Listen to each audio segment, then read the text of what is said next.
Defourcom, vidéo, audio, web, event.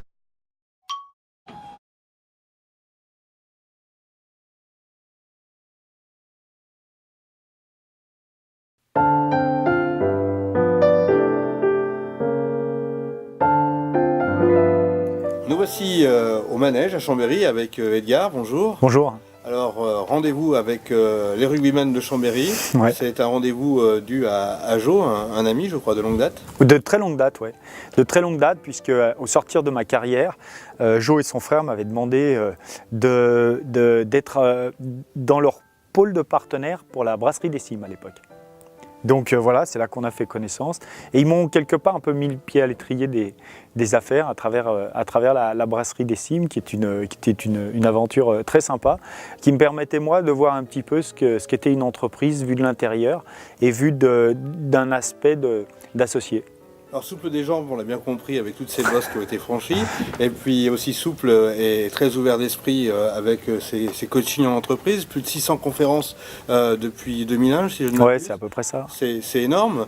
Qu'est-ce qu'attendent de vous les chefs d'entreprise que vous rencontrez aujourd'hui ? Alors, ils attendent de moi que je motive leurs équipes, en tout cas que je fasse passer des messages qui motivent, qui donnent de la dynamique. C'est un vent de fraîcheur à l'occasion des réunions, des grandes réunions, des grands messes qu'ils organisent pour leurs équipes.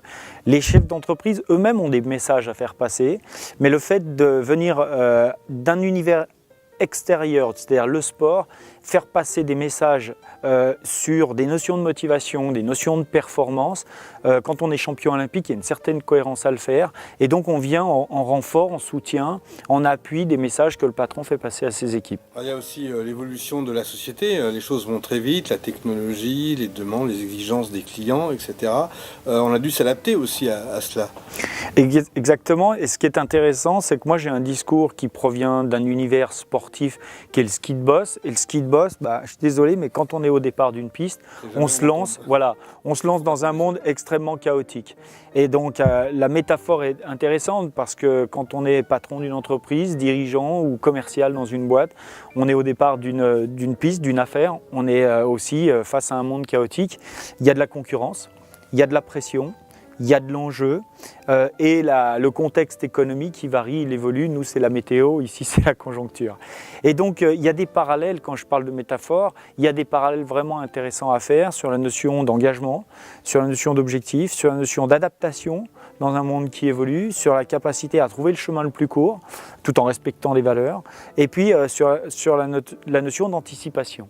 Et moi, effectivement, je décline ces thèmes-là, j'interviens sur ces sujets-là parce que, ayant vécu un monde à aborder qui était un monde chaotique, il y a déjà la façon dont on regarde ce monde. C'est-à-dire qu'il y a des gens qui voient les pièges, il y a des autres qui voient les opportunités, c'est pas les mêmes, c'est là encore degré de motivation qui va faire qu'on va être soit plutôt focalisé sur les pièges quand on n'est pas très motivé, quand on est un peu fatigué, un peu usé, soit être capable justement de prendre les opportunités quand on a des gens qui ont de l'énergie positive, de la confiance, je parle de rêve, mais de la perspective, c'est-à-dire de l'ambition.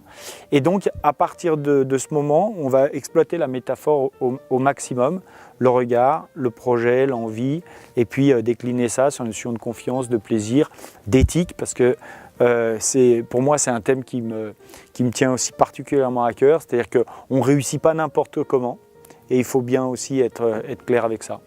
De riches expériences, une riche vie aussi, qu'on résume dans un livre comme celui-ci ?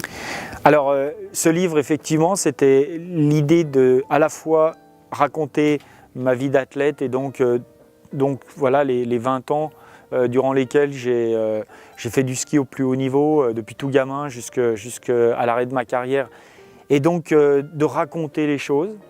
Et puis, c'était aussi, et c'est la deuxième partie du bouquin, de tirer les enseignements de ces 20 ans de carrière et des clés principales qui m'ont permis de réussir et qui sont transposables, applicables dans le monde de l'entreprise, mais aussi dans la vie de tout un chacun.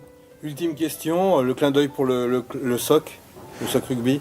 Alors, alors il y a plusieurs clins d'œil qu'on peut faire parce que d'abord il y a les athlètes et on sait combien aujourd'hui le rugby s'est professionnalisé, donc je trouve que c'est une vraie bonne chose de rentrer dans une logique professionnelle, même si il y a des exigences qui sont beaucoup plus importantes, n'empêche que là-dedans il y a des opportunités formidables.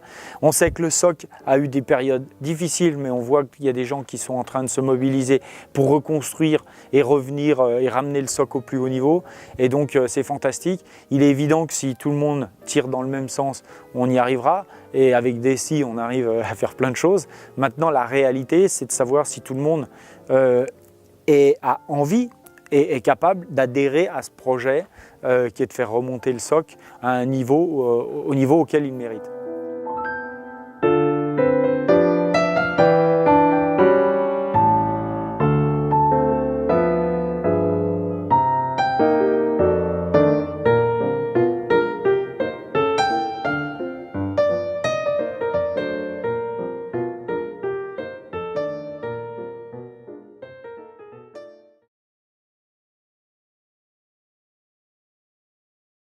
Deux Fourcom, vidéo, audio, web, event.